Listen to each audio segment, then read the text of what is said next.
Knicks family, what's poppin'? It's your boy. Appreciate you guys for being here with me, man. We're going to knock this thing out tonight. And, of course, you already know who we're talking about. We're talking about Dennis Smith Jr. and whether or not Dennis Smith Jr.,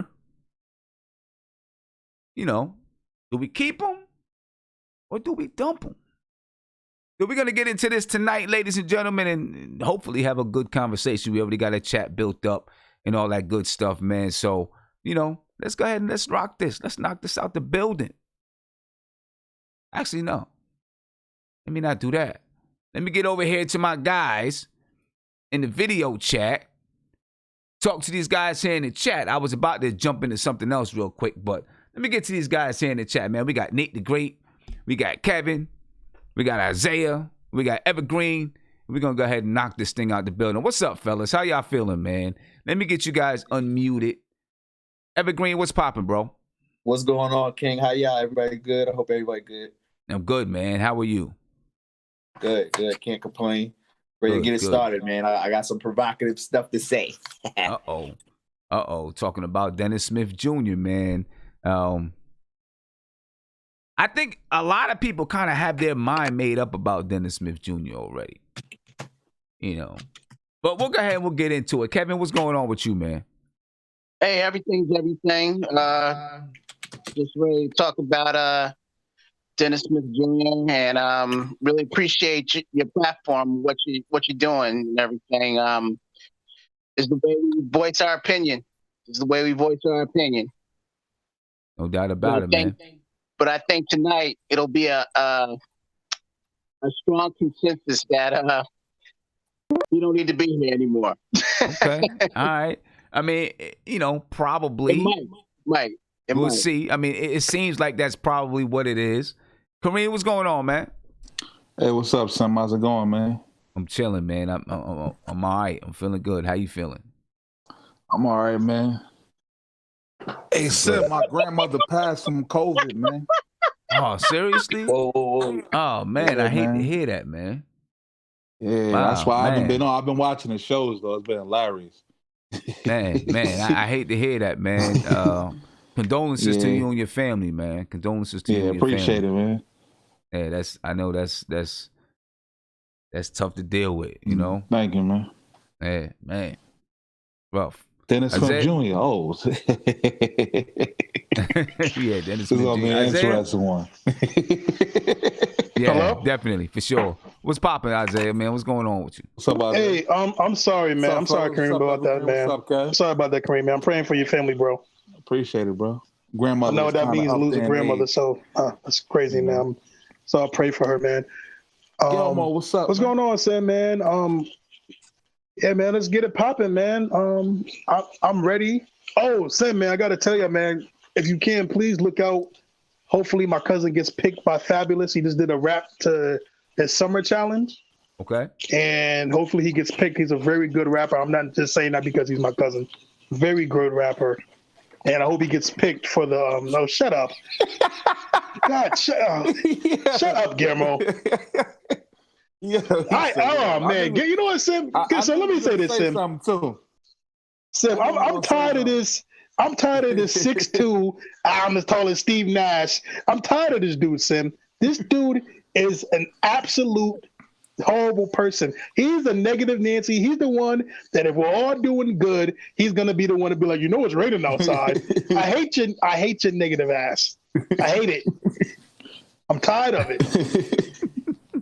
I had to switch up the hat, ladies and gentlemen, because I was getting a little bit warm, so I switched up the hat. Yes, it's warm here. I'm trying to turn the heat up, adjust it. It's crazy. Now I feel you, Isaiah, man. Yeah, but that's what's up, though, man. Maybe he get chosen. Maybe he get chosen for Fabulous. We'll see. You know. Thank you, man. Thank you. I hope so. That's what's up. When he does, Sim, Guillermo's gonna be smacked. No, shut up, Guillermo. I don't want to hear no good luck from you now. Shut up. Okay. All right. Yeah. Well, he's from Connecticut. Yeah, he is from Connecticut. Let me get to say what's up to Guillermo. Nah, he is from New Haven. Guillermo, what's going on, man? Yo, what's up, Tim? How you doing, man? I'm good. Yeah, this should be interesting on DSJ, man. maybe not for me, but for some people who want him and they're gonna use the whole Frank comparison. But yeah, I'm kind of over the DSJ thing, man. I thought you were having a what's the name tonight? The Flash, the game on the Pacers. I thought you were gonna have that tonight. Nah, that's tomorrow night. Tomorrow night I do. Tomorrow, my bad. I do Knicks Weekly, and then after Knicks Weekly, I'm doing the Knicks and Pacers. Got you. Yeah. So yeah, that's tomorrow. That's tomorrow night. But anyway, I'm gonna get back to the. Well, we had some guys who joined us. They jumped out. I'll get back to them. But we're gonna go ahead and break down this Dennis Smith Jr. We take a look at some stuff about Dennis Smith Jr. So that we have an informed decision, ladies and gentlemen. Dennis Smith Jr. Well, who knows? I don't know what to say about Dennis Smith Jr. I don't know if any of us know what to say about Dennis Smith Jr. But we're gonna go ahead and get into this, keep him a dump him because, for Dennis Smith Jr., man, it's been a long season. That's without a doubt. It was a long season for Dennis Smith Jr. Long season for him. A rough season. Without a doubt, the roughest season of his career. You know what I'm saying? There's no doubt about that. It's been the roughest season of his career. And the expectations coming into the season for Dennis Smith Jr., is that he might be able to have the type of season that would elevate us to a new level, that would say, okay, this is the guy. Yes, he is the point guard that we need. That's what we were hoping for from Dennis Smith Jr., that he was going to be able to help elevate this team to another level. He was kind of that X Factor guy, at least one of them. He was the guy we said, listen, if he elevates the way that we think he can elevate, he'll take us to another level. Right? We'll go to another level as a team. Obviously, it didn't happen, ladies and gentlemen. We're going to break it down and look at it all right now. All right, let's look at his salary. Get a good idea what his salary is. Dennis Smith Jr. makes $4.4 million this season. He'll make $5.6 million next season because the Knicks did choose to extend him. They extended him and they extended Frank Ntilikina almost at the same time, almost simultaneously. And maybe it was simultaneously. I don't know. But they extended him. They picked up his option for this season. Or they extended him to this season and next season. Okay? And he'll make $5.6 million, almost $5.7 million for next season, 2020, 2021. Then there's a team option for 2021, 2022. So in the summer of 2021, the Knicks will have to decide, do we want to keep this guy or not? All right, that's the summer of 2021, next summer, next free agency, not 2020, 2021. He's 6'2", 205 pounds, 22 years old. He'll turn 23 in November. So that's what his contract looks like. And, $5.7 million. He could be a trade chip at the trade deadline, before the trade deadline, this year, whatever it is. I don't know. Well, we're going to have to watch and see what happens. But, it's a manageable contract that he's still young and he's still that super athlete. There'll be some people that maybe want to still take a chance on Dennis Smith Jr. Let's check out his stats. Because this is a big story for Dennis Smith Jr. The numbers that he put up compared to last season, that's what's bothersome, right? You see, last season, Dennis Smith Jr., 2018, 2019, Dennis Smith Jr. averaged 14.7 points per game. And this is only for the Knicks now. This is not the Knicks and the Mavericks combined. This is only for the Knicks. So these 2018, 2019 numbers are just for the New York Knicks. He averaged 14.7 points per game, 2.8 rebounds, 5.4 assists. He averaged 2.6 turnovers. He shot 41.3% from the field.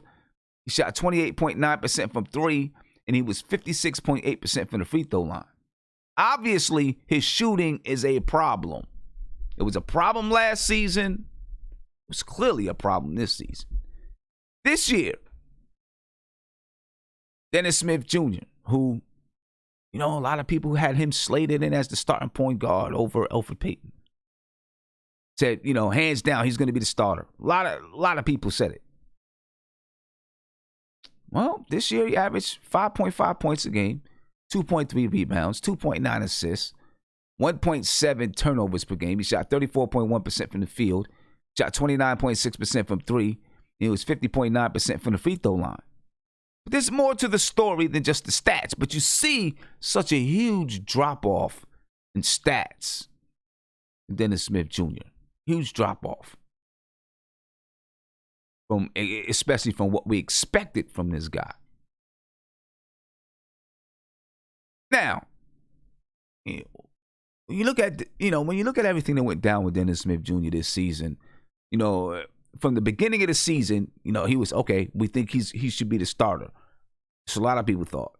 I wasn't sure. I actually thought Elfrid Payton was going to be the starter from the beginning of the season. He was not. Obviously, he had injury problems and those things. Talking about Elfrid Payton. Okay. First game of the season, R.J. Barrett started. Alonzo Trier started. That was a Fizz thing. And then Dennis Smith Jr. got his chance to start. Okay. He wasn't playing well. And we all remember that night, the opening night at the Garden. Dennis Smith Jr. was playing terribly against the Boston Celtics. And the crowd started chanting, "We want Frank. We want Frank." Because Dennis Smith Jr. was still on the floor. "We want Frank. We want Frank." Fizz didn't take him out, didn't put Frank in. Kept DSJ out there on the floor. I think maybe at some point, I guess Frank got on the floor and he took DSJ out. You can imagine for a young guy at that point, 21 years old, that'll shake you. I don't care who you are. I don't care if you're playing the NBA. I don't care if you wherever. That'll shake you a little bit. Have you thinking about yourself, right? Have you evaluating your basketball skills? Now, he is a guy that I think is confident. I don't think it, I'm sure it bothered him a little bit, but at that point, it's probably like, okay, you know what? I'm hearing it. That's tough, but I can make it through. He seems to be a guy that has a lot of confidence in himself. But then we find out the next day that his stepmother passed away. And look, in Knicks fans' defense, nobody knew that. I don't even know if he knew it. He may not have found out until after the game. He was away from the team for a while. Frank Ntilikina ascended to the top of the pecking order as far as point guards were concerned. Elfrid Payton was out. Dennis Smith Jr. was out. He almost had no choice but to ascend to the top of the category, top of the list. But he played okay. People start wondering what's going to happen when DSJ gets back. Once DSJ got back, you kind of had a carousel for a little while. DSJ came back. Frank was still starting. Frank then wasn't playing well, or he went out for injury as well. Elfrid Payton got to play. Elfrid Payton didn't play well. I mean, it was, all over the place. Dennis Smith Jr. spent some time on the bench. Sitting and watching while Elfrid Payton and Frank Ntilikina got to play. And then he was, just in and out of the lineup. Sometimes he's playing, sometimes he's not. Then he got hurt. He was out again. It's been a crazy season for Dennis Smith Jr. It's been a crazy one for him, a tough one for him, I'm pretty sure. All in all, though, the production is nowhere near what we thought about Dennis Smith Jr. Again, 2019, 2020, 5.5 points per game, 2.3 rebounds a game, 2.9 assists per game, 1.7 turnovers, shot 34.1% from the field, 29.6% from three, shot 50.9% from the free throw line. It's tough. It's tough. I don't know what to think. Just not sure what to think about it. And why he took such a dip. His strengths and weaknesses. Well, he's a super athlete. We know that. Right? He is a super athlete. You know, at a moment's notice, he can soar in the air and bang one home that'll electrify the crowd, right? He can do that. He can be explosive. You know, that scenario that I just described, that whole thing, him being a super athlete and explosive, kind of go together a little bit. He's both. He can be explosive and he's a super athlete. Which is why you have to think to yourself, do I give the guy a try? Like, he has athleticism that you just don't come by.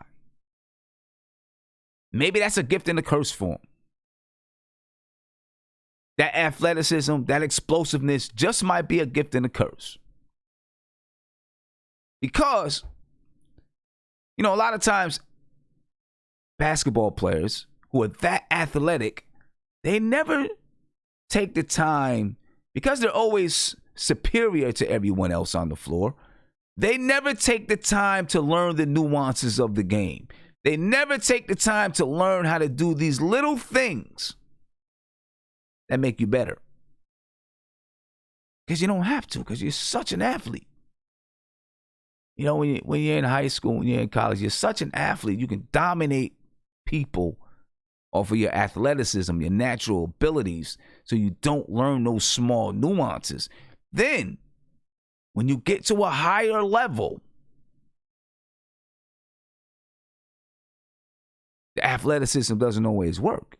And you got to rely on those small nuances of which you never learned. You never took time to develop. So, you know, it's kind of a gift and a curse. And I think it went like that for Dennis Smith Jr. He's confident in his abilities. Right? He's a confident kid. Right? He knows he can hoop. Bottom line, he knows he can ball. All right, so he's not worried about that. You know, that's not something we have to worry about with Dennis Smith Jr. His weaknesses. Doesn't have an outside shot. He spent the entire summer, supposedly, fixing his form, working on his form, trying to get that outside shot that we thought could maybe take his game to another level. We thought, wow, he averaged 14.1 points per game last season. If he can develop this outside shot, then maybe, you know, maybe averages 18, 19 a game. Well, that never came to fruition, ladies and gentlemen. It never came to fruition. As a matter of fact, his form looked worse. It looked worse. I don't know. Form looked worse. So obviously it didn't correct the shot. He doesn't give consistent effort on defense, you know. You know, we've seen times when he would go out and he's playing against De'Aaron Fox or someone like that, you know, and he's trying to lock down because he's an athlete. He can play defense. It's just not consistent. We've seen him try to lock somebody down and really play good defense, one-on-one, man-on-man, me versus you type defense. We've seen him do it. Doesn't do it consistently. Then, of course, the age-old question about him is, can he run a team? Can he be a point guard that runs a team, or is he just a scoring guard? Right? That's the age-old question. Is he a scoring guard? Is he just basically a shooting guard in a point guard's body, or can he really run a team? And I think he got kind of caught in that this season, trying to figure out for himself, can I be a facilitator? Right? We heard stories about him working with Chris Paul. You know? So I think that in and of itself was an issue for him this season too. Him trying to figure out, can I actually do this? Can I be a facilitator? How do I blend the two? How do I facilitate but also get mine? I think that was an issue for him. And, you know, I should have added up here with the weaknesses, injury prone, because we know he's, you know, had knee injuries and stuff like that, back injuries. You know, so he is an injury prone guard. Matter of fact, all three of our point guards right now are injury prone. All right, Elfrid Payton's injury prone. Dennis Smith Jr. can't get his groin together. Frank Ntilikina can't get his groin together. And then Dennis Smith Jr., you know, he deals with knee and back issues. So there we have it, ladies and gentlemen. That's basically the story of Dennis Smith Jr. this season.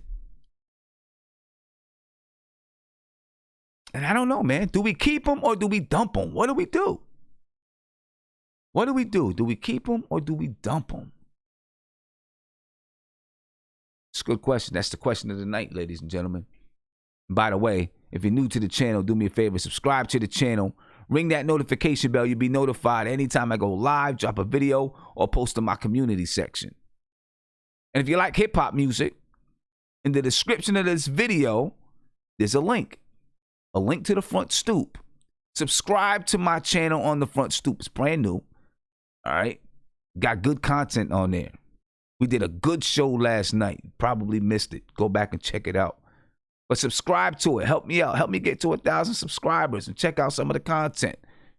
Join the show the next time we have it. All right, send the link. The link is in the description of this video. You can do it right there. And, of course, subscribe to Nothing But Knicks if you're new. And you haven't subscribed, subscribe to the channel. All right, so let me get over here to these guys, and let's talk about Dennis Smith Jr., man. Let's talk about Dennis Smith Jr. and see what we're going to do here, man. All right, let me see. Nate, I'm going to come to you first, Nate. I want to find out from Nate what you think about Dennis Smith Jr. Nate, are you there? Maybe Nate's not there. So, all right, so who we going to go with first? Isaiah, I'm going to come to you then. Hello, shut on. Isaiah? Talk to me about Dennis Smith Jr. Yeah, you. You're the only Isaiah that's out here. Talk to me about Dennis Smith Jr., man. Yo, Isaiah, you there? Hey, what's up, Sam? What's going on, man? Sam? Talk to me about Dennis Smith Jr., man. Talk to me about him. What we doing with him? Oh, man. So hold on. Let me mute these guys real quick, Sam. Where do we start with Dennis Smith Jr., man? Well, I just started from the beginning, man, and gave the rundown. I want to know what you thinking. What are you thinking about Dennis Smith Jr.? Where do we go with it? Let me know. Sam, we got to trade him, man. Get something for him. So we got to trade him. So you man, so you know what, Sam? Go ahead. I'll tell you the truth, Sam. You know, seeing Dennis Smith Jr., seeing how he was before he even got here, the way he was messing with Luka Doncic, I didn't even like it. You know what I'm saying? I didn't even think it was a good fit. And I don't know, man. It's just the way he's been playing, man. It just not look like it's gonna equate to winning basketball. And it's sad to say that because the kid is athletic. I thought he could be a really good athletic point guard for us and change the game. I really was hoping for him this season because I think, you know, before the season started, we all agreed that he could be the X factor for the Knicks and make us go to the next level, and it just never happened. You know, and I do understand, like, you know, you lost your stepmother and everything, and that's huge. But even before this happened, I was a little wary of how he's gonna be. You know, I just don't see him making people better around him. He doesn't give you anything defensively. His assist numbers is not good. He can't shoot. Sam, what do we do with a guy like that? I don't know. I mean, because it's like, Sam, let me ask you this. What does Dennis Smith do so well that we can say, you know what, he has potential. We can keep him. Like, what does he do so well right now that it's like, okay, I see what he can do. I don't see nothing, Sim. I think right now, I don't know where the explosiveness went. I think right now it's the athleticism and explosiveness that you say maybe this guy with the right development, the right training, we can use him in some way, in some capacity, or maybe he gets it together. He has one more year on his contract. And I hope he does, Sim, because you know what? Even during the season, Sim, I'm like, man, this guy's going to go to China, man. I don't want it to happen to him, but it's the way he's playing, the way he's projected to go, man. He looks like he's going to be in China by next year, man. Mm. And I hate to see that from the kid because you know what? Again, I thought the explosiveness was there. You know, Knicks fans were crying to get him. I wasn't really a big Dennis Smith Jr. fan coming out, personally. Even throughout that season, Sim, when he was doing the highlight stuff, the highlights are nice. He's on ESPN. That's cool. But what is he doing to help the team win, you know? They won like 22 games with him as the lead guard. And then when they got Luka Doncic, and then we clearly saw who was a better star, he didn't play good off the ball. He didn't develop anything. He didn't develop a shot. It's like, what can we do? It's so funny, Sam. The last time we seen him really, really play good was against the Knicks. You know, like to really have an all-around game like he did, like an all-around game. Like I've seen him score he had a couple good like scoring games, but all-around game, the last game was the Knicks. I get it.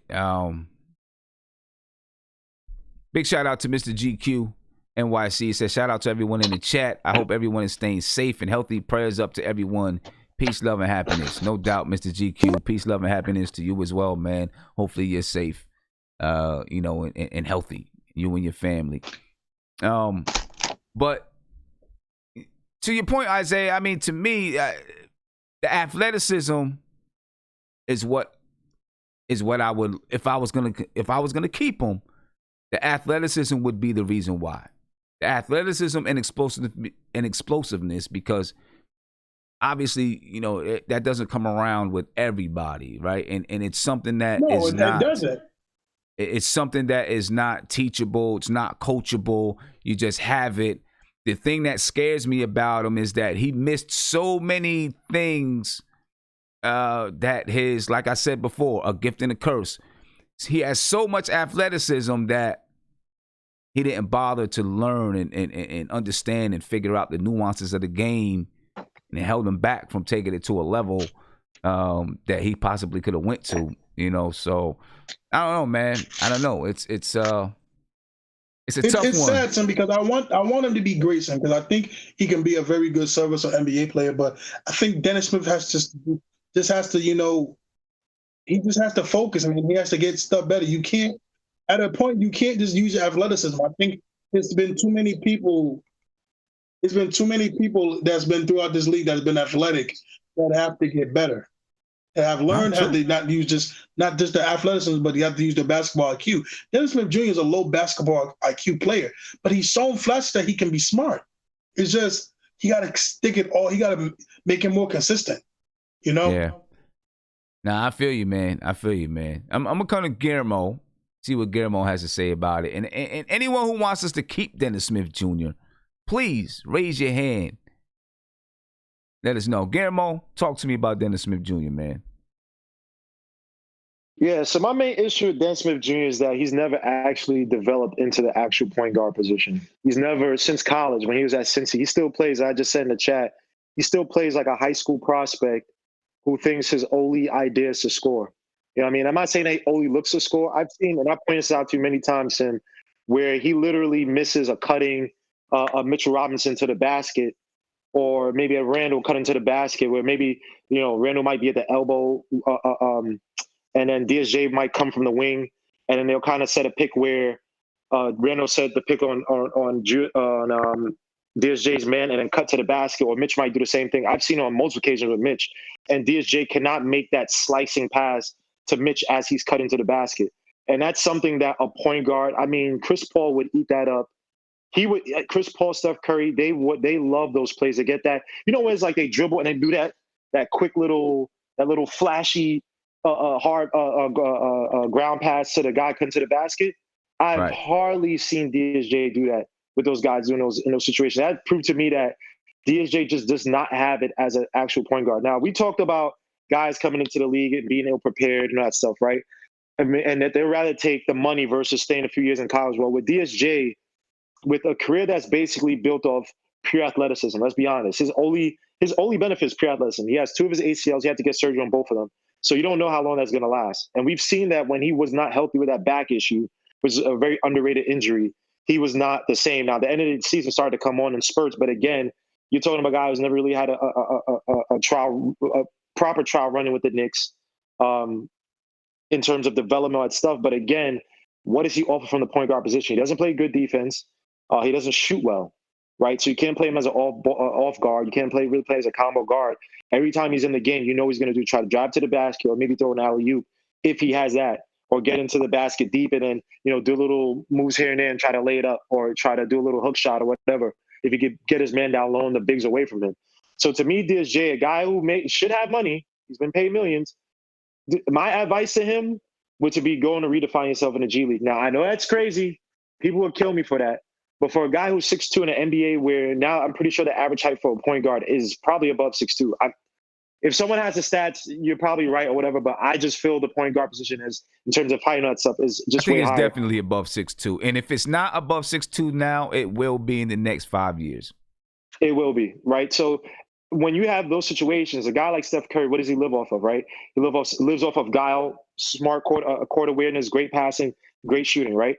He finds other ways where he doesn't have to necessarily use his athleticism to beat you. And I don't think that Dennis Smith Jr. has ever gotten out of that mode. So to me, I think we have one more year with him. One more season. Next season, you got season, and then the Knicks have a team option for the following season.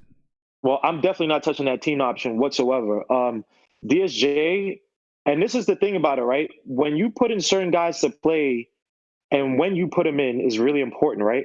You're putting them in to basically establish a system, whether it's the first team, whether it's the second team, or even if you just come off the bench just to eat up minutes, right? The Knicks need to start to build a hierarchy of where guys are in terms of, all right, this is the second unit, this is the first unit, and these are the guys who are in the bubble. These are guys that we're just trying to trade off. They're just extra bodies. If 10 people get, if 5 people get technical fouls, he comes in, some ridiculousness like that, obviously is extreme.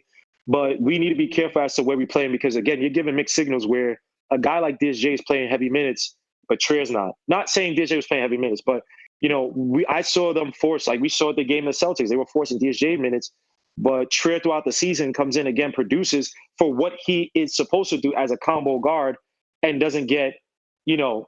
But DSJ was inconsistent, was poor at the beginning of the season, then at best was inconsistent late in the season, and he was still getting minutes. I understand people saying the trade value and stuff like that, but let's be honest. A lot of these guys that the Knicks have since last year, a lot of these guys are really untradeable, right? They were just pure hot garbage. The only guy we were able to trade off was Marcus Morris because he was basically having a career year with the Knicks. And we got lucky because we were losing and the Clippers just need bodies to go and compete with the Lakers. Guys like DSJ, Moutier, Von Lay, unless they put up career years, they're not going to generate much trade value. So what's next? That means that when I have the guy, say we draft a guy like, what's his guy's name? LaMelo Ball, or say a Maxey from, I think it was not UNC, Kentucky, right? Just saying, you draft a point guard who has to battle for minutes, right? Will he have to compete with DSJ? And then if he is doing better than DSJ, say he's not LaMelo, right? LaMelo's probably going to get a lot of minutes if he comes in. But a guy would be, maybe say we take a Obi in the first round, maybe take a budding guy in the second round, right? A budding point guard, right? If that guy needs time to show some, I don't say production, but say he has a higher ceiling than DSJ, are we going to do the same thing we did last year where certain guys who don't deserve are going to play just so we can try to build their trade value or whatever, or these little machinations we're playing? So to me, I'll be really careful where we play DSJ. To me, I think he should be gone. That's just my point. I feel for him, but I think that he really needs G League. He needs a place to really redefine his game, if that's going overseas. Because look, there's going to be a point where the greatest basketball players is where your physical and your mental primes meet each other. DSJ's physical prime, let's be honest, I don't want to say it's waning, but it's starting to, the gas is starting to muzzle out, starting to fizzle out.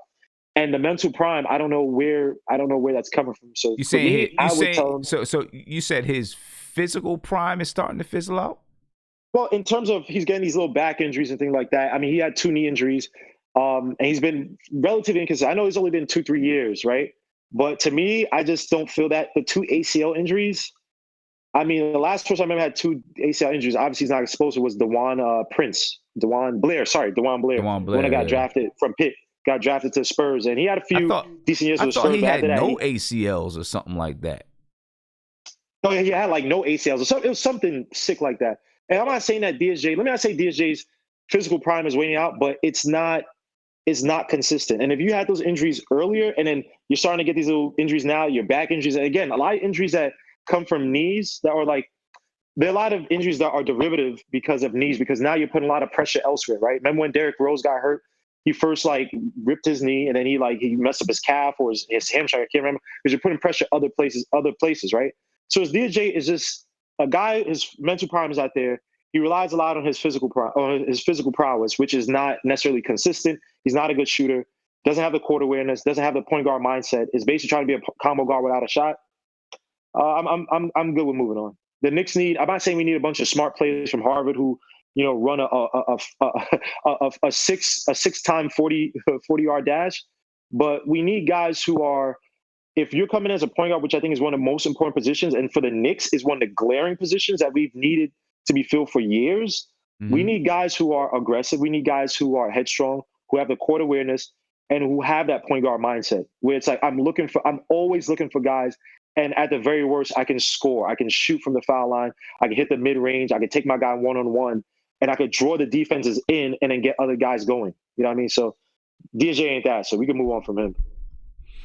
All right, that's another one. I don't know. Anybody in the chat is there anyone in the chat that supports keeping him? Have you seen anyone does. Look at this guy. He's trying to show off his watch. He ain't slick. Who? Hey, Guillermo, is there anyone in the chat that supports keeping him? Oh, in the video chat, YouTube chat, video chat, any chat. Nick said it. Evergreen said it. Evergreen wants to keep him. Let me get the Evergreen. See what Evergreen is going on. Yes. Evergreen, what's going on, man? What's going on, guys? So you want to keep DSJ? Yeah, man. I want to keep him. I don't feel like. I feel like we've been stuck in this rinse cycle of just wash, rinse, repeat after one season with players, and we're not getting anything out of them on the development side, and we really need to try to develop. A lot of people going to get mad and complain that, DSJ's output has been horrible, but I want to paint a picture, right? This is why I wanted somebody that wanted DSJ gone. I wanted them to go first before I came in. So I want to paint this picture, right? Okay. You got this kid that comes from a Catholic high school, destroying a Catholic high school, gets drafted to NC State. Now, before he gets drafted, yes, he has a horrible knee injury at the end of his junior year that stopped him from being able to continue to play and be successful throughout his senior year. Then he leaves to go to NC State. He rehabs at NC State because he patched in early. You know what I mean? He committed early is the word I'm looking for. Gets to NC State. NC State goes 10-10. Excuse me. NC State goes 50%. They go just at 500. With him leading the way, he was destroying people like Jason Tatum. I'm pretty sure he had a bunch of games with Donovan Mitchell. Right? He was the guy. Now, as you all know, like Philly had the number 1 pick. Right? Philly was supposed to pick him up if Philly didn't pick him up, but instead they picked up Markelle Fultz. The next team that should have picked him up could have been the Suns. That would have been a good fit. The Suns didn't pick him up. So the next team that should have picked him up would have been us, right? We were looking for to have this flashy player, right? This flashy point guard what we needed. And I personally liked him specifically because I was living in North Carolina at the time during that draft. And I was in the military out there, and there was like a lot of buzz about him. So I already had a bias towards him, towards wanting him. And he reminded me of my favorite player, Steve Francis, right? Which, by the way, I was super happy when we got Steve Francis for that little bit of tiny time that we had him and got rid of him. Anyway, so instead he goes to Dallas. knows nothing about the lifestyle. Everybody was even confused at Dallas for picking him up. But it was almost as if Dallas picked him up simply because he was the next best point guard player available, which is when you go into the next season after that, Dallas ends up picking up Luka Doncic. So right off the bat, he goes through 3 different coaches in a matter of 3 years: his high school coach, his college coach, and now he's in a new coach in Dallas, right? So that's 3 coaches already. Then he gets traded and he comes to us with his 4th coach under David Fizdale. In reality, he shouldn't even played in the very beginning of the season because if you remember, he didn't get any burn during the summer league. Why? Because he was injured, right? And I don't know if you guys remember, the majority of us that's in this chat right now was all at that season opener, right, at the Garden. He had on that huge back brace. The kid was still injured, right? Don't care what nobody says. The kid was still injured. The story of all the boos that everyone's referring to isn't telling the whole story about what happened with Dennis Smith Jr. While, yes, the boos came to Dennis Smith Jr. because he was playing bad, but the majority of those boos were coming from fans that wanted David Fizdale to make the right move and putting Frank Ntilikina in. Why? Yeah. Because FIBA Frank was destroying Kemba Walker, was destroying Jason Tatum, and was destroying Jaylen Brown. So it made sense from a coaching's perspective to put Frank Ntilikina in, but he did not do it. So they weren't booing DSJ. True. They were booing Frank. I mean, they were booing David Fizdale. Right? Fizdale. But of course, DSJ is the guy that's bringing the ball up while this is going on, right? Right. So, and even if you remember at the end of that game, David Fizdale said, the fans aren't the coach. I'm the coach, right? Which showed a bit of, you know, we were right. Now, I was personally very sad to see, DSJ go down like that, right? Then the very next day, we found out, oh, damn, DSJ's mom, just passed away, which I'm sure he knew that his mom was in the hospital. So there's like a huge story that really is not being completely told about the demise of Dennis Smith Jr., right? On top of that, he comes back. He's only back for like 2 or 3 games and he gets injured again, right? So if anyone wants to say, hey, let's get rid of DSJ because of his injuries, I completely understand. But that will be completely underselling the fact that we traded our superstar player to get him. We got rid of Wesley Matthews. We got rid of DeAndre Jordan, right?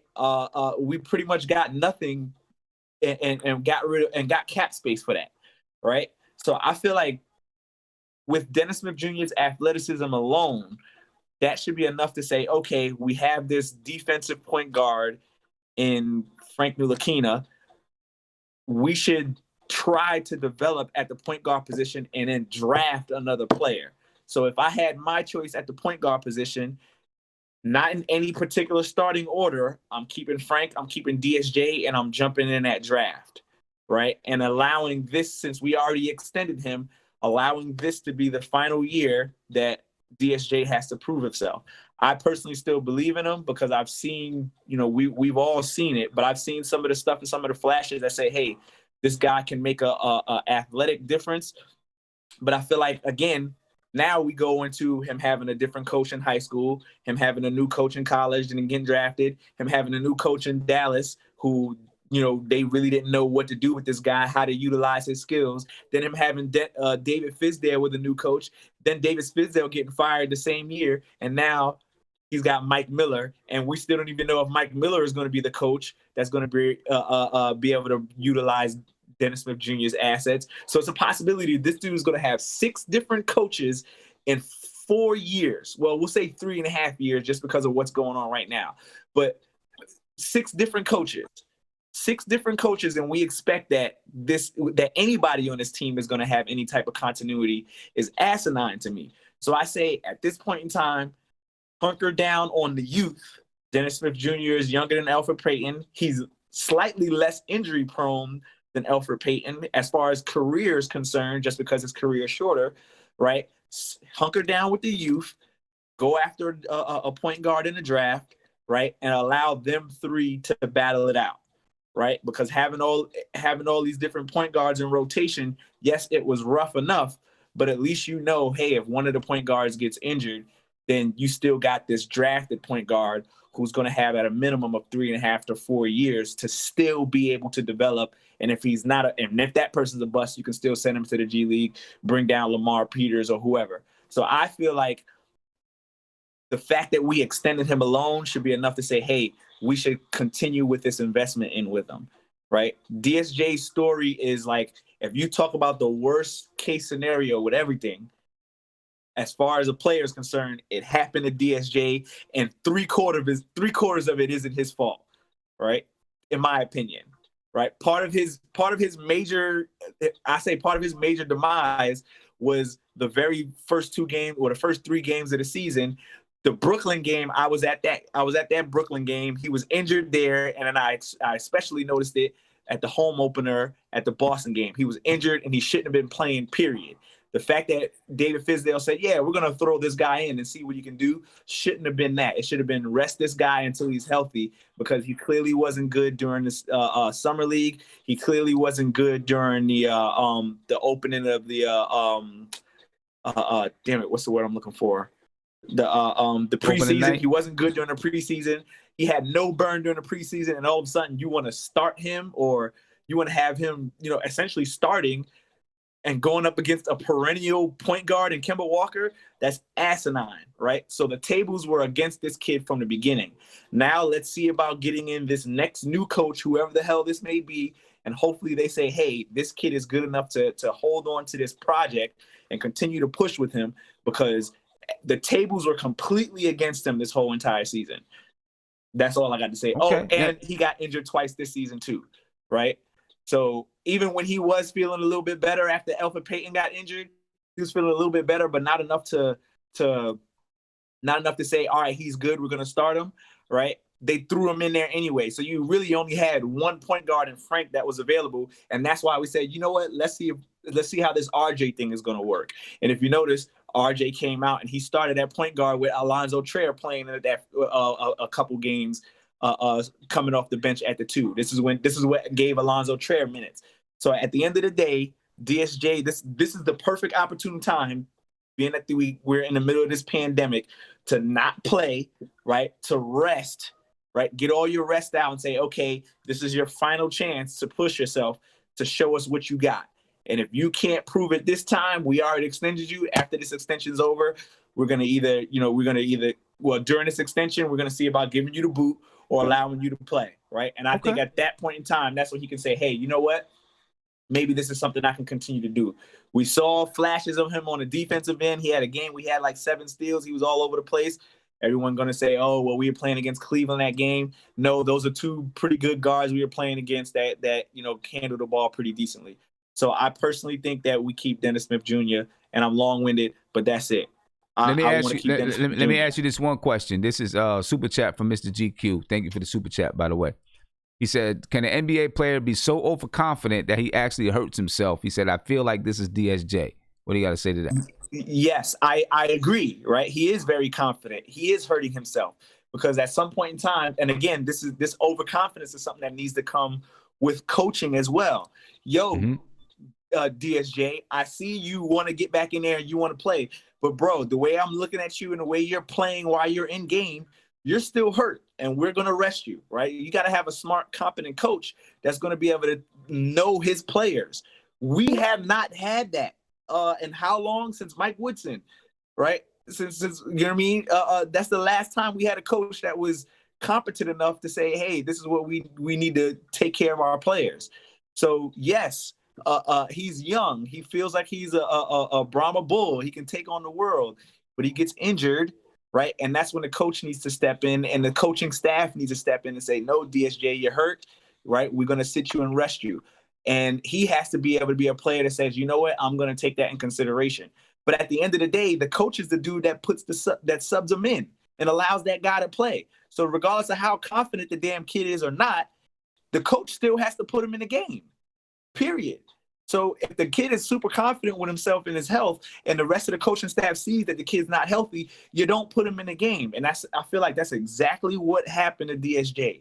He had that back injury. They put him in a game. It got worse. He was out. His mom passed away. He was out for a long time. He came back in. He hurt his back again. They put him back out. It was just this constant, like, I'm up. They see me. I'm down. I'm injured. I'm out. I'm injured. I'm out. And it wasn't enough, on top of having two other point guards that were, on and off with their health. And he felt obligated that he needs to play because, like I said, man, it's so much that went wrong with DSJ. And I hate to see a kid with that type of talent, athleticism to just walk and go, especially when you still don't even know what the front office is trying to do as far as the philosophy of this team. You have one person that's on the team that is a defensive, that can play defense. You have another person on the team that can distribute real well. And you have another point guard on the team that's a super athlete. You got to pick your poison with the three and try to develop one of them. And at this point in time, I know Elfrid Payton's not developing the jump shot. So I'm going to put all my money, on DSJ and whatever point guard we try to pull up in the draft this year. Okay. All right. Let me go to Kevin. Let me see what Kevin thinks. Oh, actually, hold up. Before I go to Kevin, caller, you're on live with Nothing But Knicks. What's popping? Yo, Black, it's time. Shout out to the chat. What's good, son? My man T Crow, what's popping with you, homie? I'm good. Glad to hear from you, man. I hope everybody's staying safe. Everybody taking it serious and doing their proper precautions. But, man. Yeah, without a doubt. Knicks. What'd you say? So let's talk Knicks. Yeah, man. Right now we're doing keep him or dump him, man, and we're talking about Dennis Smith Jr. Do we keep him? Do we dump him? What do we do? What's your take on it? I'm gonna be with the minority and say keep him. Okay. There's no sense in just getting rid of him for the sake of getting rid of him. If it's something that benefits us, then sure. But I agree with the last gentleman who was speaking. He really had a rough go at it.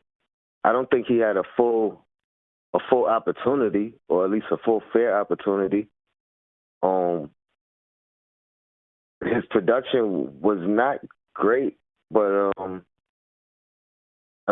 if you look at it in comparison to like a Kevin Knox, who is my guy, and I would also say keep him. I missed the episode. His production wasn't even that far off from Knox's, with a lot less minutes, I believe. Defense is what everybody talks about, and I think his effort was there this year. I think it was a lot better than advertised. I think he still has the talent. I just think he needs proper development, proper playing time. He's still young, so it makes no sense to get rid of youth. It's like the last guy said. We've been doing that for years. We don't keep anybody longer than maybe 3-4 years coming out of a rookie deal. We don't bring them back. So I think, again, stick with the youth, and at the very least, let him play out what he's under contract for. Right. Okay. So what do we do? How do we help him reach? How do we help him? What do we got to do to help him? If we keep him, at least for another year, what coach do we need to put around him? And I know who everyone's going to say for the most part. But who do you think we got to put around him? And then what do we got to do with him? What are the developmental techniques to get him there? Well, not just for him, but for the Knicks in general, we gotta. It's just like what I said with the youth. We got to get a coach that we're going to keep around. Right. So it could very well be Miller or whoever we decide to bring in, as long as that guy is going to be around. He's not looking over his shoulder. Because that coach in a tough position makes it even harder to give anybody a extra opportunity, an extra look. So I mean, I can't say specifically what coach we need, but I think a lot of the players we have, especially the younger guys, the best thing for them is going to be opportunity and playing time, even if that's, you know, G League time. Mm-hmm. Like, playing time is going to be the best thing for any one of these young guys. Yeah. I mean, I hear you. I hear you. It's a crazy thing with Dennis Smith Jr. I mean, the fact that he only, you know, he's going to only make about $6 million next season, and he's young and he has that athletic ability. I say keep him on the roster unless, you know, some trade comes up and you're going to throw him in the trade and it's going to make you better. But if you keep him on the roster, right? We do have a tough decision because we're potentially looking at a point guard in the draft. Exactly. We're potentially talking about bringing Chris Paul. And then again, we still have. I mean, I think Peyton is probably going to be gone. I think if it comes down to keep him or dump him, I'm going with keep the young guys, Frank and Dennis Smith. Right. And see, that's exactly what I was getting at. In Peyton, but I'm still going with youth over experience. Right. And see, that's exactly what I was getting at. You got Frank Ntilikina, who can play 3 positions, though, right? You know, because of his size. You got Dennis Smith Jr. You're going to get a point guard in the draft, most likely. And then you still got to figure out what you're going to do with Elfrid Payton. Right now, they can waive Elfrid Payton by June 28th. They give him $1 million. He's no longer on the team, and that's not an issue. All right. But in all fairness, and this is just my opinion, Elfrid Payton could be a decent backup point guard on a good team, I think. All right. So do you look at him and say, you know what, he's a piece. We got to pay him $8 million. That's not crazy. You know, that's not bad. You know, we got a piece here. And then we hopefully we get a starting point guard in the draft, and then bam, we got a starting point guard. We got a veteran that can come in and handle business, you know, and then with Frank, we can move Frank around from different positions. You know, and you're still not paying a lot of money. And you still got young guys. You got your young point guard, and you got a young Frank Ntilikina. You got a veteran point guard, kind of a veteran point guard, like a young vet, I guess you want to call him. One of these guys is gonna have to go. Here's what I would say. If we are going the Chris Paul route or the veteran point guard route, then Peyton's definitely expendable. Right, I agree. If you get Chris Paul, Peyton's expendable. You don't need Peyton.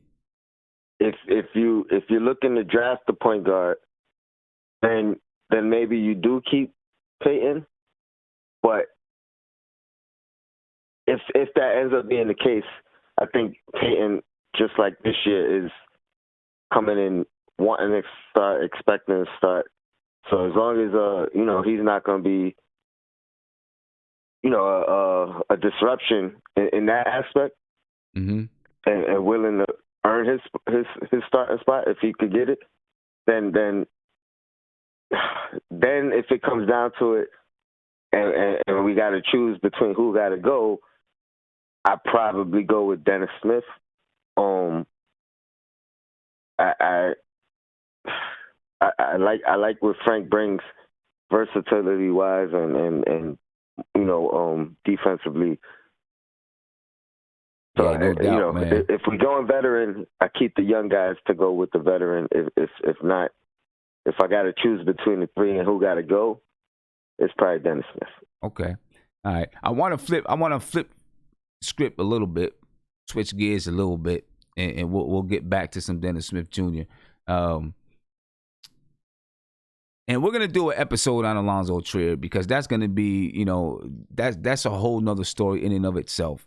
But obviously, coming out it came out in the paper yesterday or maybe whatever it was, just not a whole lot, just that it looks like Alonzo Trier is done in New York. What do you take of the whole Alonzo Trier situation, Tony? Before I let you go. Again, it comes down to opportunity. I don't think he got enough a fair opportunity to show his stuff. I think, probably by January, I think you could almost tell by his body language, and I say this not in a negative way, but I think you could tell he knew he wasn't going to be back. He still cheered the team on, which was great to see. He still was rooting for his teammates, but I think he kind of accepted the fact that playing was beyond his control. I think he felt like he was doing everything he had to do to get on the floor, and it just it wasn't up to him. So I like him. I wish we could keep all the young guys. But I understand if he doesn't want to come back. Yeah. I'm not mad at him. So you think it really just, you think it really, just simply just came down to just too many guards? I mean, yeah. But I mean, at the same time, you can argue that he deserved, a lot of times early in the year, I was like, where is he? Why isn't he playing? A lot of us was calling for him. So to me, it could only be one of a couple of things. It could be some attitude things, which never really came out. Right. Never came out. So I gotta feel like, the coaches didn't see something in practice or saw something in practice that just didn't get him on the floor. But from what we seen when he was on the floor, 100%, he deserved more time. Right. It's a weird thing with it's just a weird thing with Trier, man. Weird thing with Trier. I don't know. But hey, Tony, man, I appreciate you calling and it's good to hear from you, bro. Likewise, brother. Real good to hear I'll keep in touch.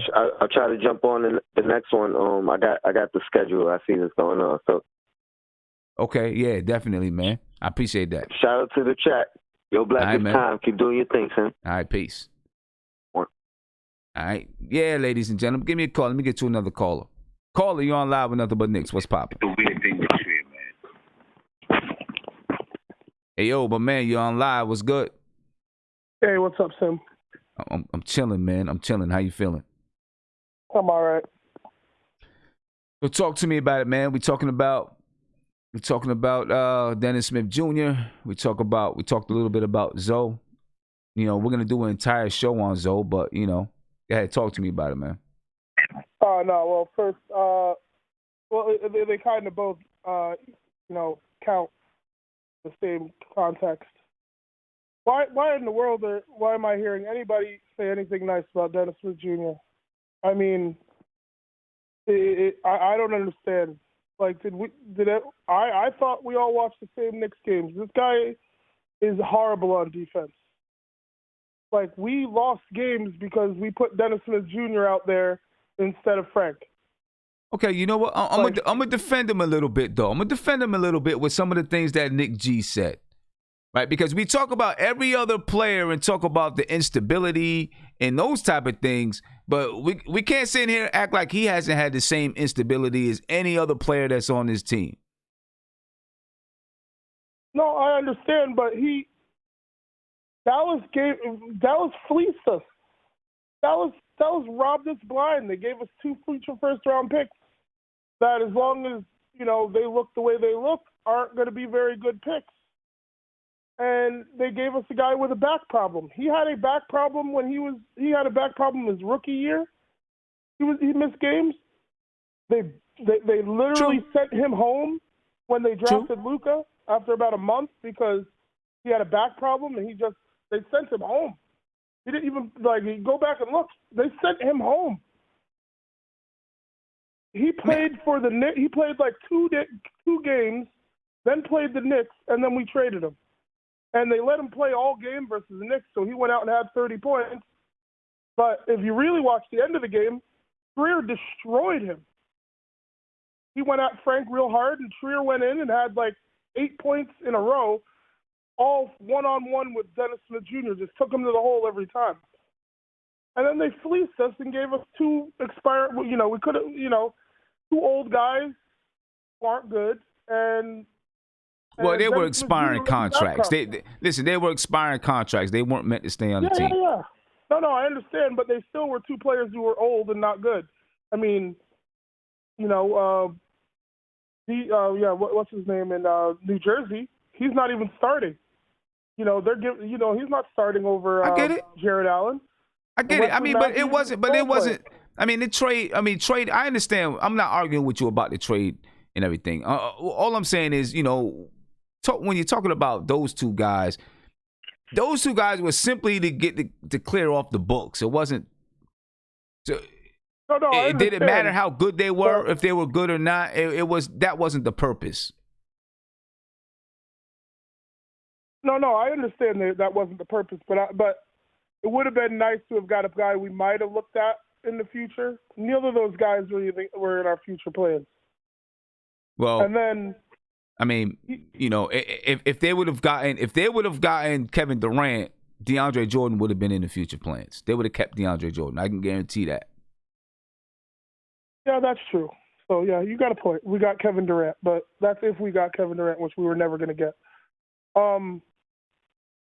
But Dennis Smith Jr., he came he was a highlight reel all summer, and then he hurt his back.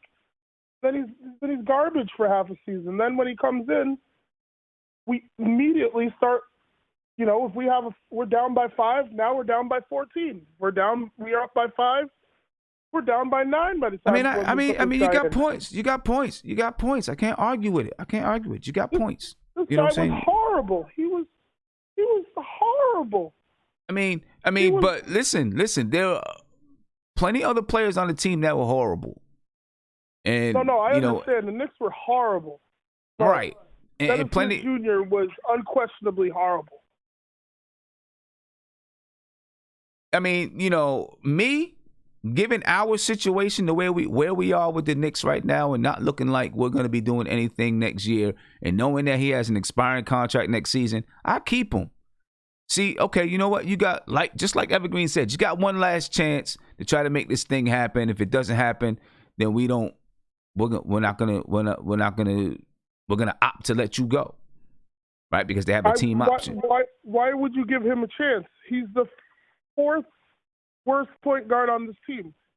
I mean, I said it earlier because Frank is better than him, and Frank's a shooting guard. Listen. I said it earlier. The reason why I would give him a chance for that, unless some trade comes up and you got to put him in a trade, okay, then you put him in a trade, right? You don't keep him over Frank. You put him in a trade. I get it, right? And I'm all for that. But that type of athleticism doesn't come around. Yeah, but it's gone. But listen. I know he has some issues, right? And I'm not saying you're gonna keep him to be your primary scorer or primary player. I'm not saying that either. You know what I'm saying? But there's some things, to having someone who can electrify the crowd too, right? And maybe he finds a role. Maybe he finds a hold up. Listen, maybe he finds a role. Maybe he finds a place. Right? But you're not going anywhere next season. Where are we going next season? What are we doing next season? Who knows? I mean, we got a new GM, new coach. We don't know. That's the point. But I don't. Bro, seriously. Looking seriously, we might get better, but are we going to get 25 games better? Probably not. He makes $6 million. You know what I'm saying? You can say, all right, we're going to keep him. We're going to see, can we get anything out of him? If not, then we don't. Then the next year he's gone. So you keep him, and maybe even at the trade deadline you're able to move him. I don't know. I just think we have too many guards. And not to be. I like Elfrid better than Dennis Smith Jr. He plays better. He plays better defense. I do too. He's not 32. He's 24. Listen, I know. I get it. He's 25 years old. He plays better defense. But if a different vet comes, and everything's going to depend on what they do over the offseason, right? Everything's going to depend on that. But if they bring in, if they make some kind of trade and they bring in Chris Paul, Elfrid Payton's going to be added there, right? I mean, it seems Not like, necessarily. hold up, bro. If you end up getting Chris Paul, you're still going to get a point guard in the draft because Chris Paul's not sticking around. Frank Ntilikina is probably not going to be your starting point guard. He's going to move from spot to spot to spot, in my opinion. He's going to move around from 3 different spots. So you'd have Chris Paul there to groom the point guard that you just drafted. You know what I'm saying? There would be, like, what would be the purpose for Elfrid Payton at that point? You know what I mean? I don't see what the purpose would be for Elfrid Payton. If you don't pick up a Chris Paul, then probably, yes, you keep Elfrid Payton. But now, I think then at that point you're deciding because, well, we don't know who Leon Rose is going to value. I think he would value Frank Ntilikina, although they do have a crazy relationship maybe. But you would think he's going to value Frank Ntilikina. But then you still got some guards down at the end of the bench that you got to make decisions on as well. Right? You got to make a decision on Alonzo Trier. All right? You're going to have to make a decision on Damian Dotson this summer. Obviously, you don't really have to make a decision on Dennis Smith Jr. because he's already under contract. So we'll see how it goes, man. We'll see how it goes. I don't know. I hear your point, and it's valid. I don't agree, but it's valid. But the fact that we would even consider losing Alonzo Trier and keeping Dennis Smith Jr., Alonzo Trier is going to have a better career, and that's you can just see the way he plays. He's got heart. He goes to the right team. He's going to be one of those players we're going to go, oh man, we should have kept him. He's got that kind of game. You put him on the Lakers, you let that boy go to the Lakers next season, and you see how he comes back and destroys us in New York when he goes out and gives us 20, 25. Because he's got a team around him, and LeBron will just pass him the ball where he wants it. That boy hasn't had a point guard with the Knicks. Well, I mean, I guess we're going to keep Dennis Smith Jr.? I guess we'll listen. We don't know. I mean, listen. Efficient guard on the team. Hold on. We don't know what Zoe's career is going to be. I mean, Zoe is what? Dennis Smith Jr. is 22 at this moment. How old is Zoe? 24. 23? I think he's 24. Maybe, but still, that's super young. And Trier's more aggressive. He's less injury prone. And he's got, I meant to ask you earlier, because you were talking about keeping Dennis Smith Jr., and I'll hang up after this, but other than his so-so athleticism, which is hampered by a back injury, which will never get better, let's remember that. He's going to have back problems his whole career, and he's 22, and he's already missed 50 to 60 games in his career because of back injuries. But what other thing does Dennis Smith Jr. do that you would keep him on the team for? At the moment, nothing. He can't shoot. At the moment, he can't nothing. play defense. If he's not athletic, going to the hoop, maybe dunking on somebody, he's a horrible three-point shooter. Why are we keeping him? He's horrible. Well, was he horrible last season when he was averaging 14 points a game? Yeah, because that's why Dallas drafted Luka. I'm talking about when he was playing for us. When he was playing for Dallas, he averaged 12 points a game. When he played for us, he averaged 14.1 points per game, 5.4 assists per game. And we were a horrible team who featured him. I'm just saying. I'm just asking you the question. Was he trash then? He was the focal point of the Porzingis trade. Hold on, let me. I don't think he was the focal point. I think he was. He was. Hey, we can get it. We can get a young guy. I'm just asking you. Was he horrible then? Did you think he was? Did you think? Be honest. Did you think at that point that he was terrible? I thought it was a dumb trade. No, I'm not asking about the trade. I'm not asking about the trade. Listen. I'm asking about when he was playing for the team. When he was playing, forget about the trade. When he was playing for the team, and he started playing, And he was averaging 14 points a game and 5.4 assists. Did you think he was horrible then? I thought he had potential. I'm not gonna lie. There's video of me on the phone saying he did great, and we won that trade. Okay, I didn't even know that. I don't even remember that. Okay, but all I'm gonna say is, the reason why I asked you that is this: if you thought that he had potential, then let's just say that. I don't even remember that you called in and said that about the trade. I wish I could go look it up now, but if you thought then that he had potential, this year has been such a mumble-jumbled year. Can we truly evaluate him?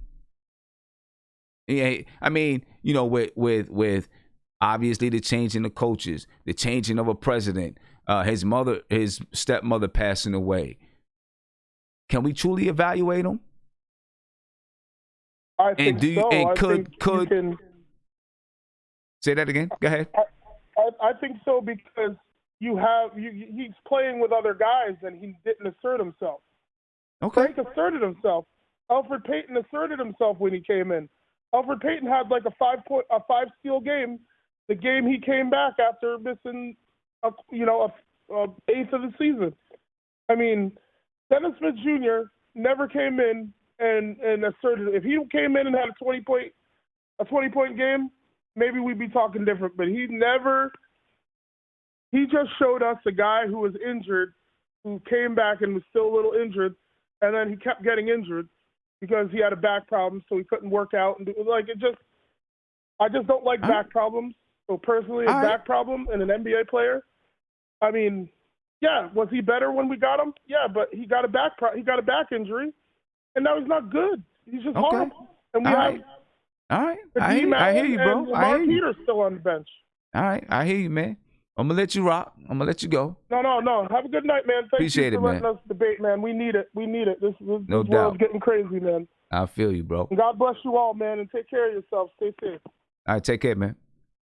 And Jack Peters, I'm looking at you in the chat. You said he shot 28% from the three-point line, 56% from the free throw line last year. He also shot 41% from the field. You're right.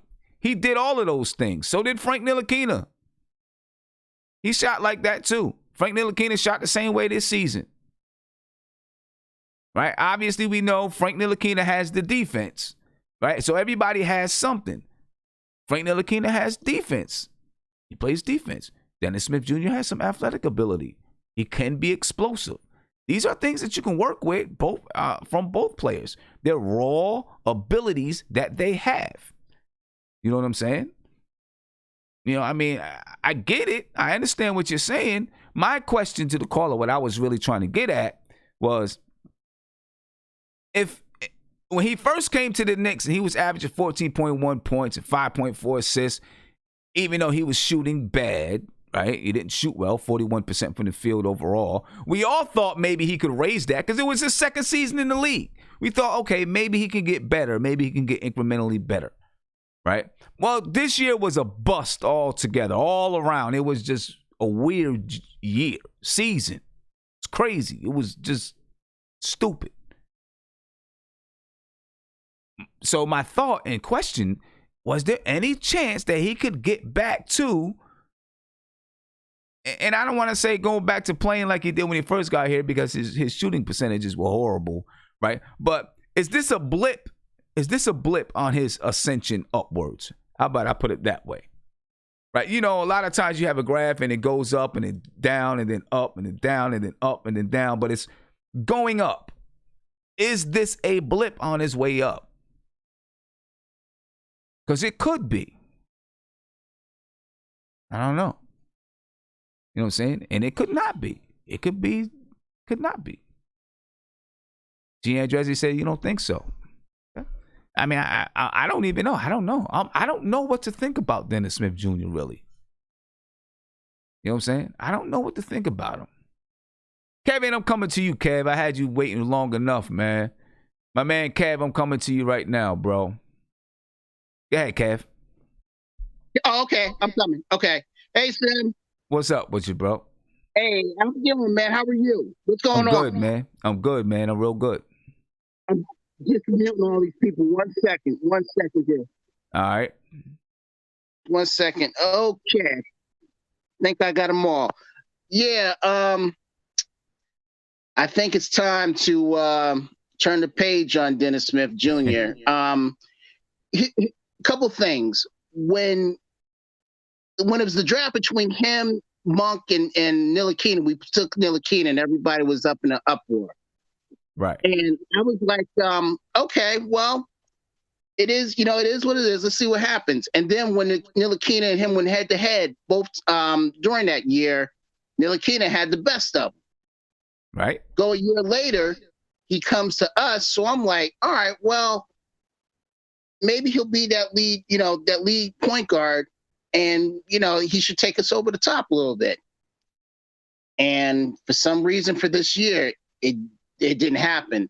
The one thing I was telling people in the video chat was he did all this work during the summer. He worked out with Keith Smart for his jump shot and everything.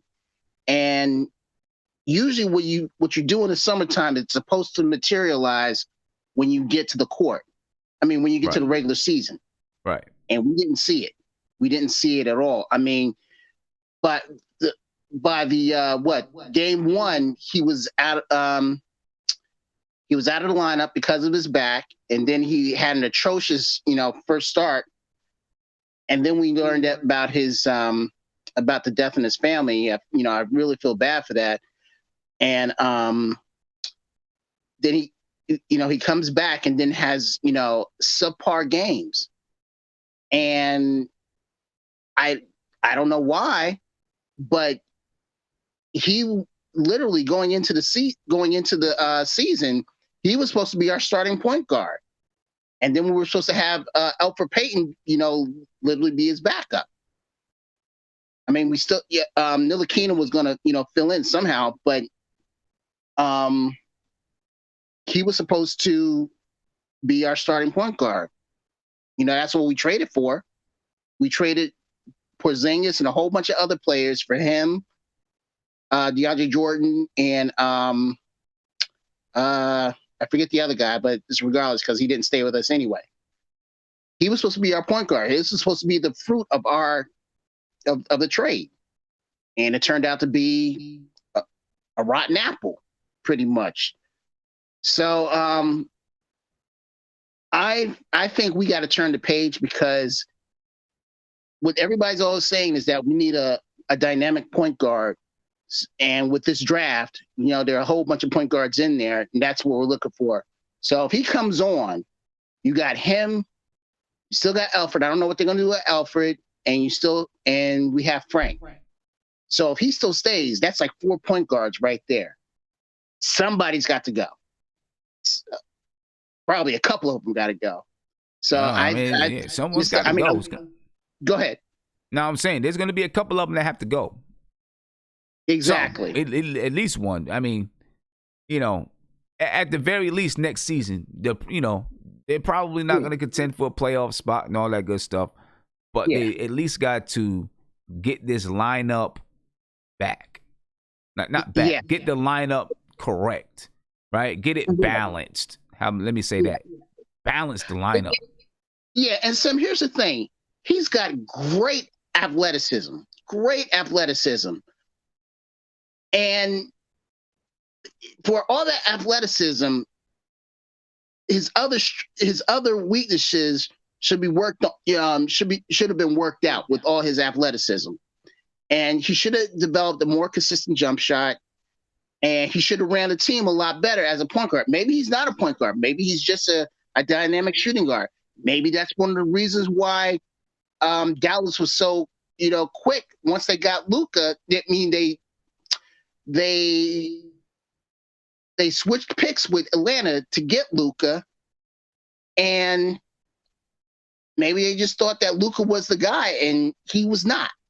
And that's why they was give him up. I mean, that's what they thought. They obviously they knew that both of those guys wasn't going to be able to play together. even if they had Trey Young, it still wasn't going to work out. It wouldn't work either way. It wasn't going to work either way. Either way, it wasn't going to work. Wasn't going to work. Yes. Yeah. So that's why I say. Go ahead. I'm sorry. Go ahead. Do you think that it's just like I said, a blip on his ascension upwards? You know, sometimes like I said before, if you look at charts, you know, it starts going up, then it drops a little bit, then it goes up higher, then it drops a little bit, then it goes up higher, then it drops a little bit.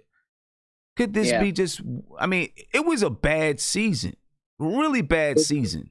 Worse than our 17-win season. On all fronts. Yes, we won 23 games, but it's worse than our 17-win season, just as far as how it made you feel. Right? And the culture of the team. It was not even the team, the culture of the front office.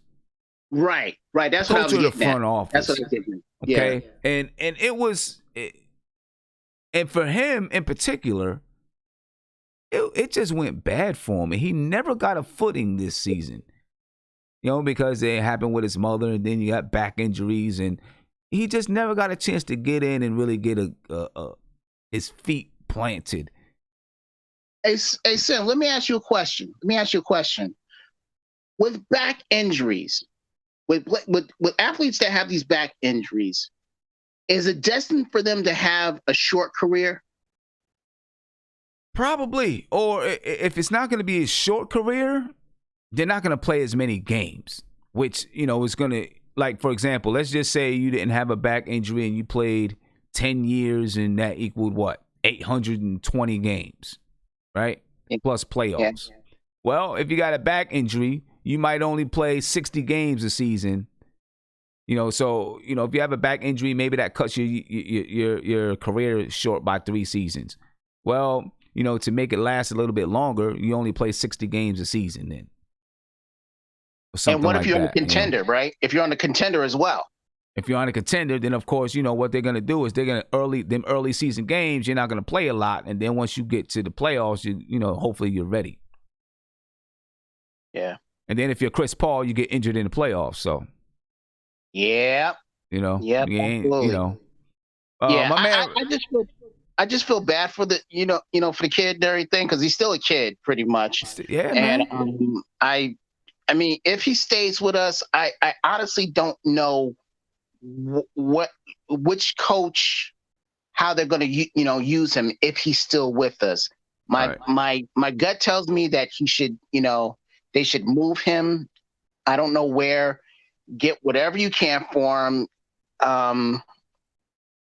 When I mean whatever you can, I mean I know we're not going to get top clout for him or anything like that, but he needs to be somewhere else. If you're gonna move him, instead of trying to get whatever you can for him, I think he's more valuable being part of a trade that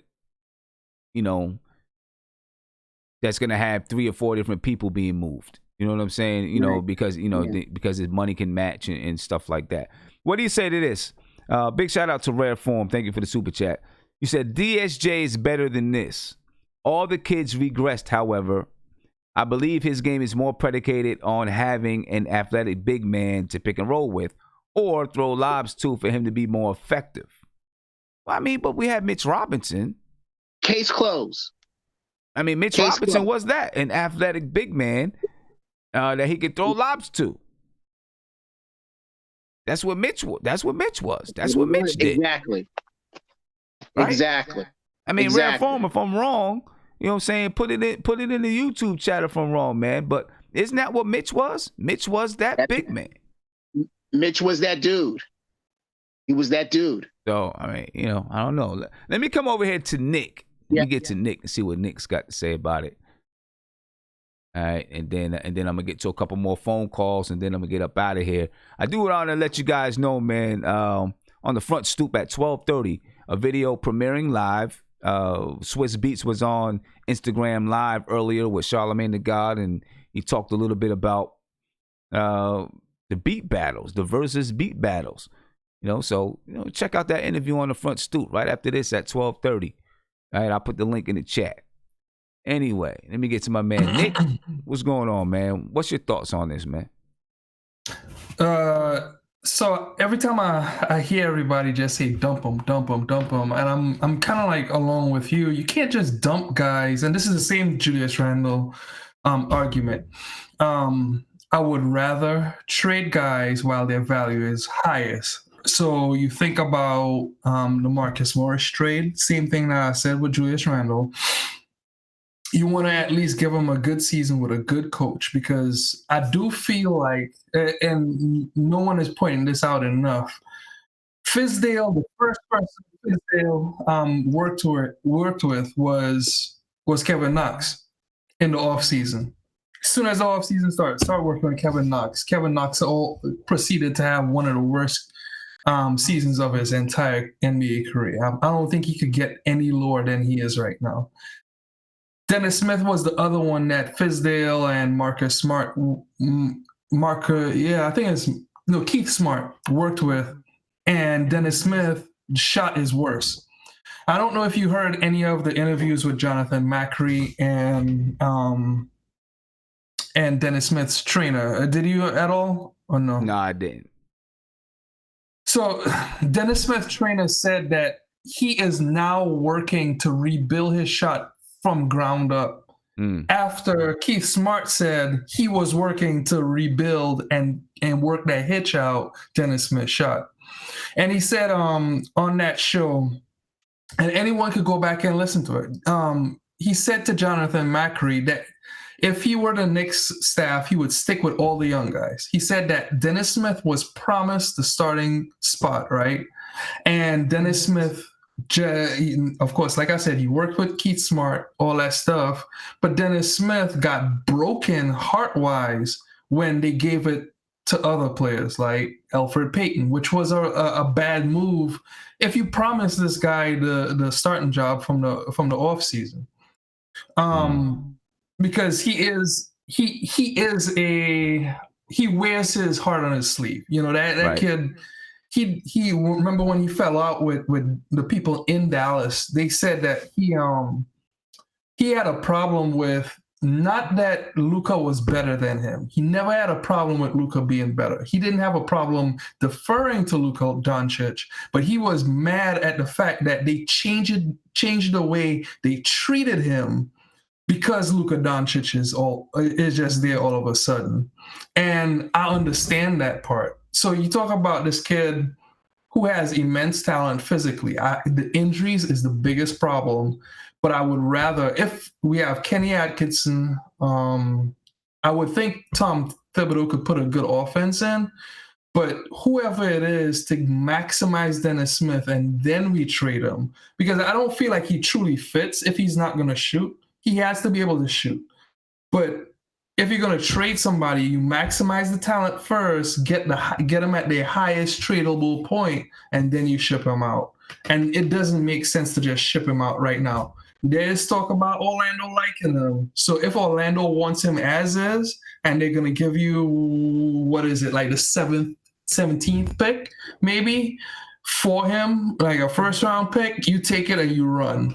But if you don't get that, then it doesn't make sense because you gave up Porzingis to get this guy. It does not make sense to just trade him for pennies because right now his value is worth cash, not picks. So you might get cap space for trading that Dennis Smith, but not and we don't need more cap space. We just need players, like good players. Right. Yeah, there's gonna be it's gonna be something. Now, but didn't Dennis Smith Jr. get the starting job? I mean, the first game, no, it was RJ and Trader, but he didn't get it back because he was hurt. He didn't get it back, right? Yeah. You know, he didn't get it back. Yeah, that's tough. See, that's the thing right there. You should never promise a player anything. I agree. You should never promise a player anything. You know, because you don't know what's going to happen. That's a mistake. I hear you. I'm with you on this. Like, everyone likes to say, but Frank had moments last season where he shot 19% before he got benched by Fizdale. Like, that's not much. That's worse than Dennis Smith.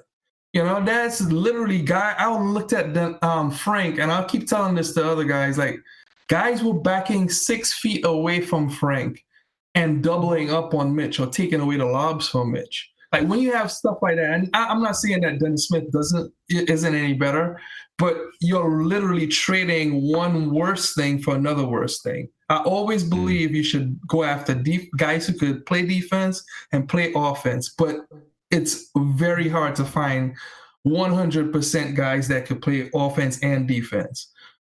But if you're going to have a guy that could do something for you, yes, a minimum of defense would be good. But on this team, where right now with the way things are set up, we need to just get as much talent as we can and then trade them at their highest, at their peak, because Phil Jackson never won a single trade that he made. Not one. And we can't go back to losing trades anymore. Yeah, and you can say that about Steve Mills. There's not been a trade that Steve Mills has won. Right. Nah, I feel you, man.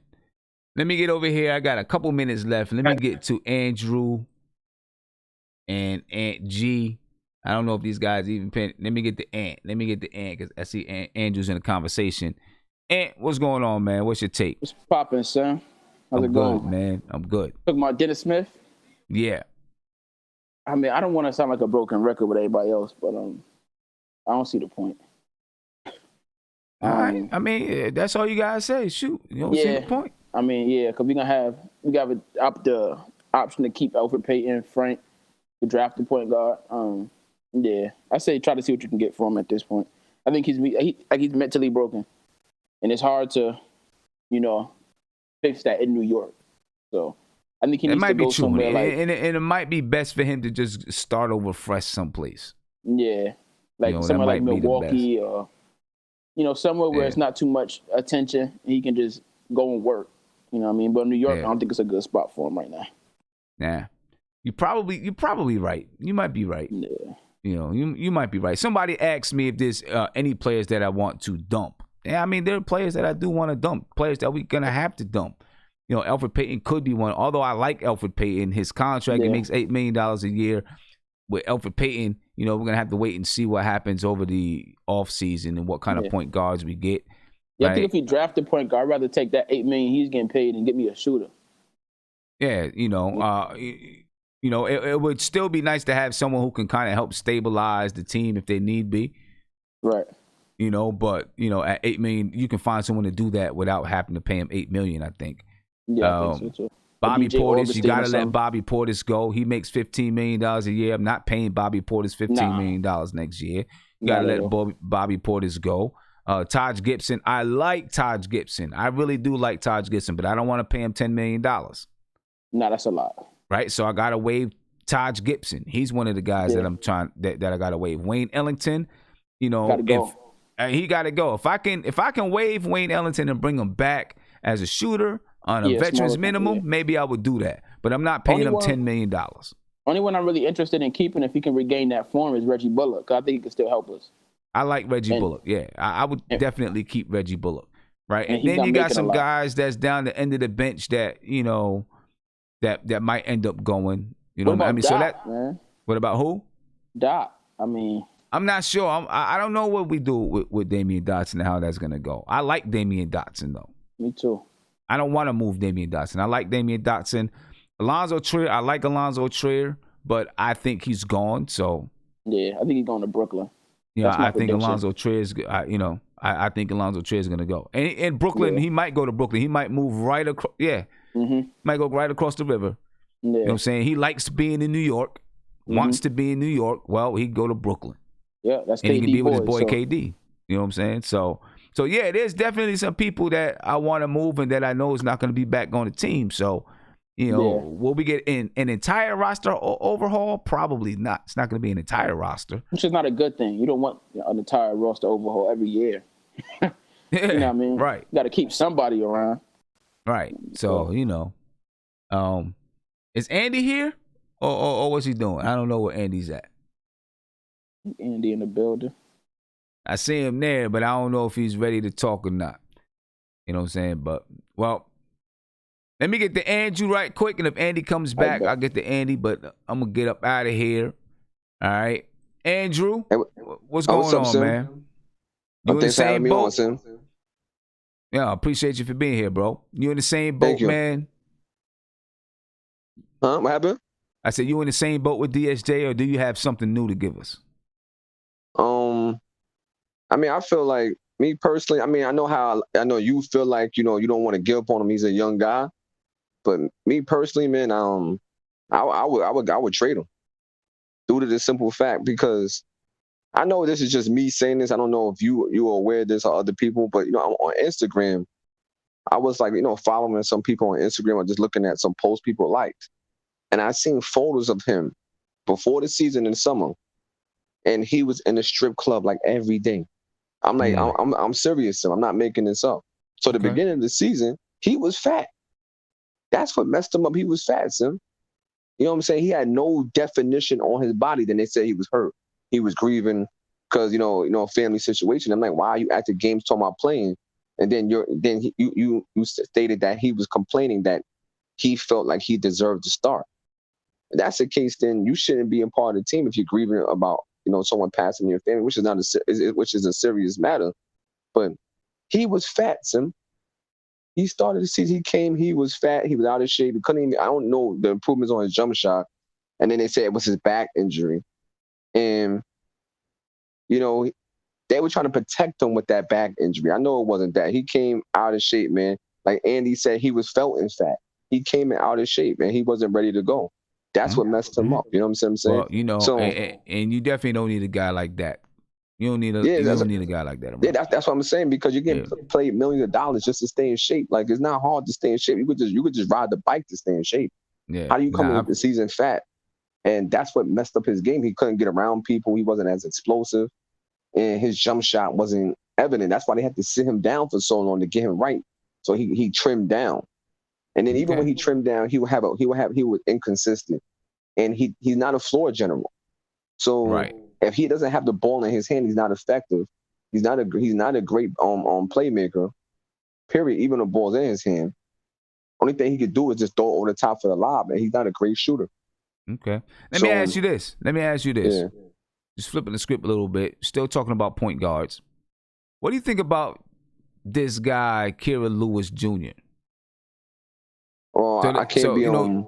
So reading in the New York Post that he might be a late lottery pick the Knicks might try to steal. They call him Ja Morant Light. I haven't really seen too much of him, but I'm going to check him out. Yeah, okay, I'm going to definitely check him out as well. If he's a late pick, then, I mean, it depends, because the Knicks have a plethora of things they could do, because we have 2 picks in this draft. 2 picks in the draft. A lot of things we can do. Yeah, and we have a second round as well, right? And we got a second rounder, right? So we have 3 picks in the top 38. However that plays out, we got 3 picks in the top 38 picks. Well, it depends, because it depends what we get early, because you never know. What we landed number 2 or number 3. Right. We get LaMelo. So it depends on the situation. If he's as good as they say he is, then we don't get LaMelo or anything like that, and we don't get any one of the guys we want, then I said it doesn't hurt to get him later on. And I've been looking at some news recently how we could get Lorenz Marketing, like you could trade DSJ, Julius Randle in the pick. I would do that if that guy is that good. No, it depends. It depends. We have options. You have to see. Yeah, the Lloyd Marketing. Lloyd Marketing. That's gonna, them whole things. That's gonna pick up soon. Rumors about Lloyd Marketing is gonna pick up soon. If you haven't seen it today, Lloyd Marketing said, well, I didn't read the article. I just seen the headline that he's unhappy in Chicago, and if things don't change, he'd be looking to get up out of there. Oh. Yes. So I'm looking at that, like, that seems like maybe you never know. We have options. It depends what pick we get in the lottery. Yeah. It depends, because if we get like a number 1 or number 2 pick, we get LaMelo. I just say we go for LaMelo, because also you never know. He's still young. He may even grow to be taller. You never know. He grow, and he has much more height, so he has versatility. You can play him at either guard position, so you can play him with anybody. It depends. Right. Well, if you get LaMelo, you're definitely not going to go try to get this guy Kira Lewis. If you don't get LaMelo and you end up getting like Obi Toppin, then you might try to take this guy. Yeah, that guy. Yeah, down the that's line, what I'm saying. something It like depends. that. We have options. Yeah, we have options. no doubt. Well, hey man, I'm gonna get up out of here. All right. I appreciate for you guys on, for being on with me, man. A lot of guys in the chat. These keeping but dumping shows have been, and maybe it have to do with everybody's in the house because they can't go nowhere. But they've been hitting a lot of people in the chat, having a lot of discussions. You know what I'm saying? So it's hard to get around to everybody, but it's good, man. I appreciate you. Yeah, thanks, Sim. All right. Tomorrow night, ladies and gentlemen, I will be doing Knicks Weekly tomorrow night, and that's exclusively on Sportscaster. So make sure you check me out tomorrow night at 9 p.m. as I'm doing Knicks Weekly. I'll do a portion of it here on YouTube, and then I'll move over to Sportscaster. All right, so you can follow me on Sportscaster. The link is in the description of this video. I'm asking you to please go follow me on subscribe to my channel on the Front Stoop. Trying to build that up, you know what I'm saying? And I want you guys to be part of the conversation. As a matter of fact, in 4 minutes, there's a video premiering on the Front Stoop. I want you to check that out.